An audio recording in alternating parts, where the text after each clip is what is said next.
கஷ்டத்தை எப்படி பலமா மாத்துறது? வாங்க இந்த பவர்ஃபுல் மெசேஜ் பத்தி பார்க்கலாம். எல்லாமே நம்ம பார்க்குற விதத்துல தான் இருக்கு.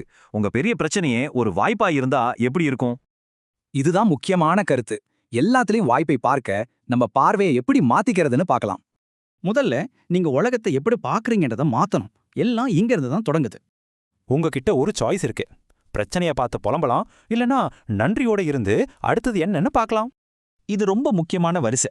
சரியா யோசிக்கலன்னா சரியா பேச மாட்டோம், வாழ்க்கையும் சரியா இருக்காது.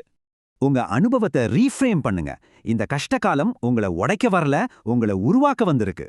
சரி, அடுத்தது உங்களுக்கான எரிபொருள். உங்க பார்வைதா இன்ஜின்னா, உங்க ஏங்கிறது தான் அதை ஓட வைக்குது. நம்ம ஏங்கிற காரணம் நம்மளை விட பெருசா இருக்கணும். அப்பதான் அது நம்மளை இழுத்துட்டு போகும். இது உங்கள பத்தி மட்டும் இல்ல.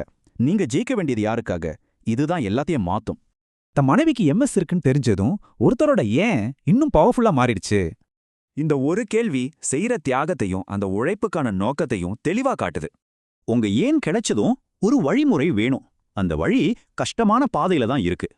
நிறைய பேர் சுலபமான வழியைத்தான் தேர்ந்தெடுப்பாங்க. ஆனா கம்ஃபர்ட் சோன்ல நம்பிக்கை உருவாகாது. பயத்தை தவிர்த்து வர்றதில்ல கான்ஃபிடன்ஸ். அதை ஜெயிச்சதுக்கு அப்புறம் கிடைக்கிற உணர்வு தான் அது. இது ஒரே நாள்ல வர்றதில்ல. நீங்க எதை செய்ய பயப்படுறீங்களோ அதை தினமும் எதிர்கொள்ற பயிற்சி இது. சரி, கான்ஃபிடன்ஸ் வந்தாச்சு. அடுத்த ஸ்டெப் என்ன? அதுதான் திரும்ப திரும்ப ஜெயிக்கிறது. போட்டியில 3 லெவல் இருக்கு. சிலர் முடிக்க ஓடுறாங்க, சிலர் ஒரு தடவை ஜெயிக்கிறாங்க. ஆனா கிரேட்னஸ் திரும்ப திரும்ப ஜெயிக்கிறதுல இருக்கு.